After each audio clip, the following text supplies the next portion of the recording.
घंटे जेल में बिताने के बाद अल्लू अर्जुन हुए रिहा। अल्लू अर्जुन की गिरफ्तारी के बाद मुश्किल में फंसी कांग्रेस सरकार। कांग्रेस क्रिएटिव इंडस्ट्री का सम्मान नहीं करती, अश्विनी वैष्णव। पत्रकार रजत शर्मा ने पूछा, अल्लू अर्जुन की सफलता में किसको लगी मिर्ची। 2023 में अल्लू अर्जुन ने पुरस्कार जीता तो कांग्रेस नाराज हो गई, अमित मालविया। पुष्पा 2 के एक्टर अल्लू अर्जुन आखिरकार जो है चंचलगुडा सेंट्रल जेल से रिहा हो चुके हैं। 18 घंटे जेल में बिताने के बाद आखिरकार जो है वो जेल से बाहर आए और इसके बाद उन्होंने अपने प्रशंसकों से, अपने जो भी फैंस हैं उनके लिए एक बयान जारी किया। तो साथ ही साथ आपको बता दें कि अल्लू अर्जुन की गिरफ्तारी को लेकर कांग्रेस सरकार को बीजेपी नेताओं ने जमकर घेरा और कई सारे सवाल जो है दागे और ये कहा कि एक इतने वरिष्ठ एक्टर जिन्होंने अपनी एक्टिंग के स्किल से, जिन्होंने अपने काम से इतना बड़ा नाम किया, जो कि प्रॉपर टैक्स पेयर है और उनके साथ एक अवार्ड विनिंग एक्टर है, उसके साथ इस तरीके का सलूक कांग्रेस सरकार ने अपनी जो आप कह सकते हैं करतूत छिपाने के लिए उनको गिरफ्तार किया, क्योंकि कहीं ना कहीं इस पूरे मामले में जिम्मेदारी कांग्रेस की सरकार की थी, रेवंत रेड्डी की सरकार की थी, जिसे वो निभा नहीं सके। आपको बता दें कि उनके पिता अल्लू अरविंद और ससुर कंचवाला चंद्रशेखर रेड्डी उन्हें जेल लेने पहुंचे थे। अल्लू करीब 18 घंटे कस्टडी में रहे।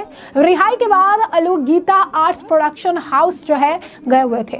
इसके बाद 9 बजे के करीब अल्लू हैदराबाद स्थित अपने घर पहुंचे और घर पर उनकी नजर उतारी गई। मां के गले लगकर वो अंदर गए, परिवार वालों से मुलाकात की, उसके बाद दोबारा बाहर आए और मीडिया से भी उन्होंने बातचीत की। उनकी पत्नी काफी ज्यादा भावुक भी इस मौके पर नजर आई। जरा सुनिए क्या कुछ जो है पहला रिएक्शन अल्लू अर्जुन का देखने के लिए मिला है जेल से रिहाई के बाद।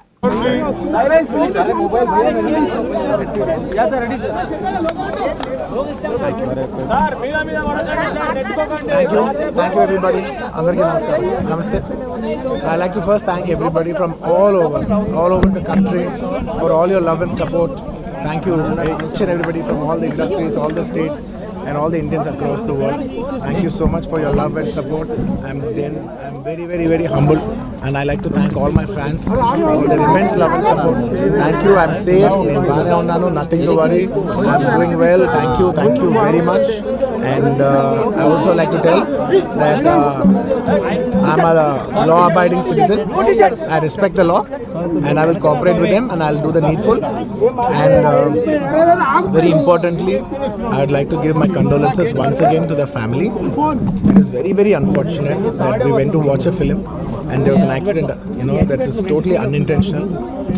We went to watch a movie and due to an unfortunate accident there's been a loss of a person, and we're always very sorry for whatever's genuinely happened, and it's purely out of my personal control, and I've been doing that for the last 20 years. Last 20 years I've been going to watch my films, and I've been to that place not just only for my film, for my uncle's films. I've been there more than 30 times in my life. Never something like this has ever happened. It is purely accidental, purely unfortunate, and I will be there for the family to support them in whatever way I can. We can never cover the loss of the death of a person, but in whatever possible way I will be there for the family to support them. And once again, I'd like to thank each and every one of you from all over. बहुत शुक्रिया सबके लिए, अंदर के प्रति ఒక్కరికి చూసే ప్రతి ఒక్కరికి ధన్యవాదాలు తెలియజేసుకుంటున్నాను. థ్యాంక్ యూ అండి, thank you.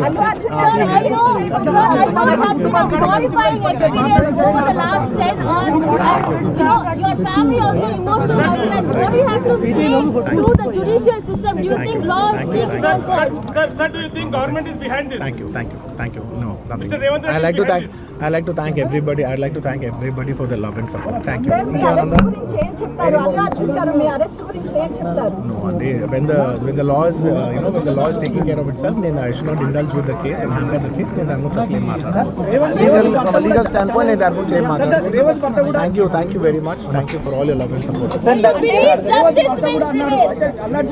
Do you believe justice and law will take its course? Yes, I believe in this law. I believe the law. ఇంటి నుంచి వెళ్ళిపోయేటప్పుడు కూడా మీ తండ్రి గారికి భరోసా చెప్తూ వెళ్ళారు. అంటే ఈ వయసులోనే మీ తండ్రి గారు ఎంత అల్లాబుద్ధిగా పెంచుకున్నటువంటి మీరు Definitely, it's a very challenging situation for the family. It's a very challenging situation for the family. And Ante, I just thank you for all your love and prayers for everybody, from all the fans across and for all the people across. Thank you. Thank you so much. Thank you so much. Thank you so much.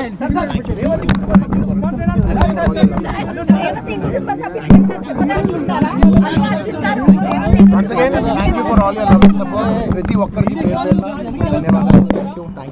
Thank you for each and everyone across all over. Thank you for your love. I am here today like this because of your love. Thank you. Sir మీకు support చేసిన అభిమానులకు కానీ Of course, I love my fans.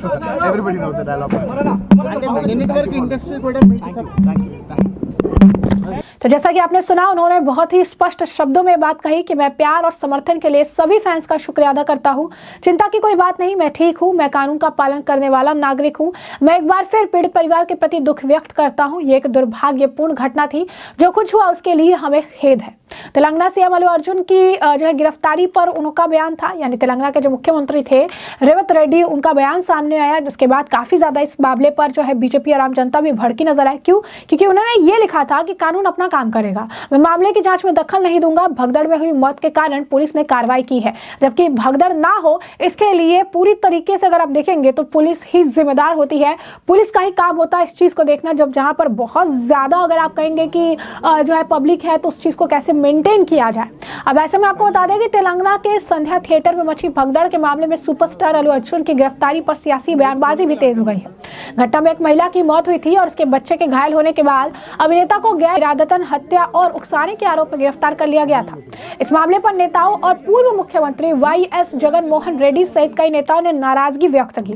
आपको बता दें कि आंध्र प्रदेश के पूर्व मुख्यमंत्री वाईएस जगन मोहन रेड्डी ने इस मामले पर दुख व्यक्त करते हुए पीड़ित परिवार के प्रति संवेदना प्रकट की और उन्होंने अभिनेता की गिरफ्तारी की भी जमकर आलोचना की और ये कहा था कि अल्लू अर्जुन ने इस हादसे पर गहरी संवेदना व्यक्त की है और पीड़ित परिवार की मदद का भी भरोसा दिया है। उन्हें इस घटना के लिए जिम्मेदार ठहराना ना तो उचित है और ना ही न्याय संगत।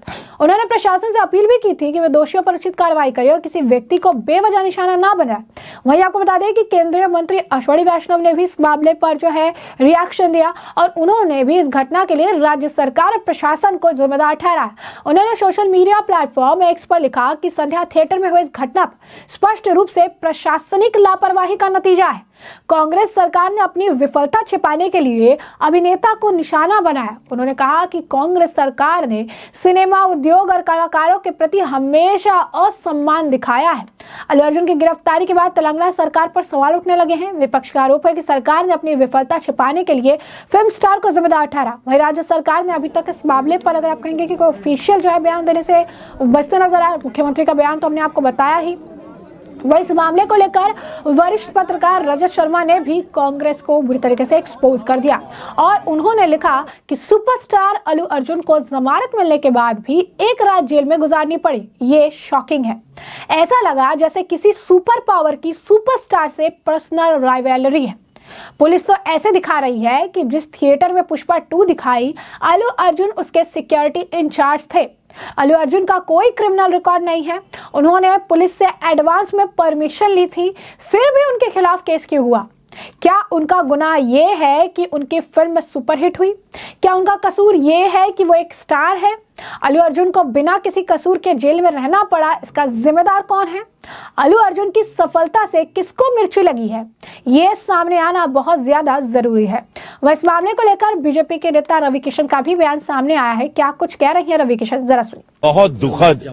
बहुत दुखद। मेरे अच्छे मित्र, मेरे को एक्टर, हम लोगों ने साथ में फिल्म की। एक जेंटलमैन इंसान को इस तरह उनके घर से बाहर खींच कर लाना, उनके छोटे बच्चों के सामने, उनके बूढ़े माता पिता के सामने, एक नेशनल अवार्ड विनर एक्टर के साथ you are behaving like this is a black day for all the actor fraternity, for film industry, for all his fans all over the world. एक इंसान टैक्स पेयर है, इतना बड़ा business अभी cinema को दिया और एक बहुत ही तहजीबदार इंसान, उसके साथ आप इस तरह से कोई पर्सनल रिवेंज है? कांग्रेस की सरकार को जवाब देना है, वहां के मुख्यमंत्री को, वहां के प्रशासन, क्योंकि कलाकार के साथ आपने इस तरह का बर्ताव क्यों किया? क्या रीजन है, क्या पर्सनल रिवेंज है, क्या अपने कोई पर्सनल रंजिश निकाल रहे हैं?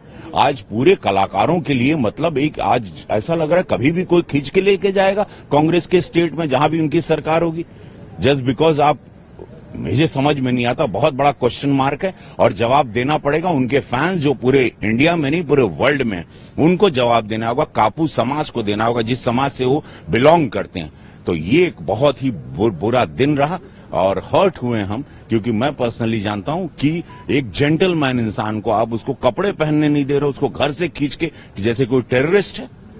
This is very sad day और वहां की सरकार को जवाब तो जरूर देना होगा कि उनको अरेस्ट क्यों किया गया। अब उस बच्चे पर, उस छोटे बच्चों पर जो दिमागी असर हुआ होगा अपने पापा के लिए, उसको कैसे मिटाएंगे? बेल तो उनको मिल गई, लेकिन वो जो असर, जो दाग और जो धप जिस तरह किए हैं उसको आप कैसे मिटाएंगे? लेकिन आप खुद ही कह रहे हैं कि जिस तरह से उनकी गिरफ्तारी हुई, जिस तरीके से ये बहुत बड़ा, नहीं लगता कि ये कुछ पर्सनल, ये पर्सनल है और पता चलेगा, पता करना जवाबदेही सरकार है। बट वो मेंटल टॉर्चर जो बच्चों, पत्नी, माता पिता, बूढ़े पर गया, उसकी भरपाई सरकार वहां की कैसे करेगी? तो जैसा कि आपने रवि किशन को सुना, उन्होंने कहा कि ये बहुत दुर्भाग्यपूर्ण है। अल्लू अर्जुन मेरे अच्छे दोस्त हैं और सह अभिनेता हैं। आप एक राष्ट्रीय पुरस्कार विजेता अभिनेता के साथ ऐसा व्यवहार कर रही हैं और ये सभी अभिनेताओं और फिल्म उद्योग के लिए काला दिन था, ब्लैक डे था। वहां की कांग्रेस सरकार को जवाब देना चाहिए। बहुत दुर्भाग्यपूर्ण घटना है।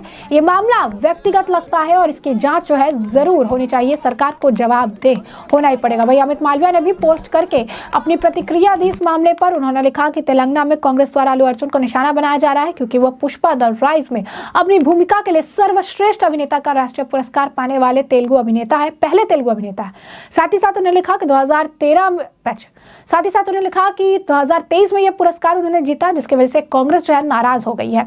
तो कहीं ना कहीं अगर आप देखेंगे तो अल्लू अर्जुन की गिरफ्तारी को लेकर काफी आक्रोश देखने को मिला, लेकिन आखिरकार 18 घंटे बाद वो रिहा हो चुके हैं। रिहा होने के बाद अपने फैमिली मेंबर से मिले, तो साथ ही साथ मीडिया में भी जाकर अपने फैंस का उन्होंने धन्यवाद जताया और जो पीड़ित परिवार है उसकी पूरी जिम्मेदारी जो है लेने की बात भी कही है। तो ऐसे में हमने आपको पूरा मामला विस्तार से जो है बताया है और आपने अल्लू अर्जुन का बयान भी सुना है, बीजेपी नेताओं का भी बयान सुना। और ऐसे में इस मामले पर अब आपकी भी जो राय हो कमेंट सेक्शन में कमेंट करके जरूर से जरूर साझा करिएगा। धन्यवाद।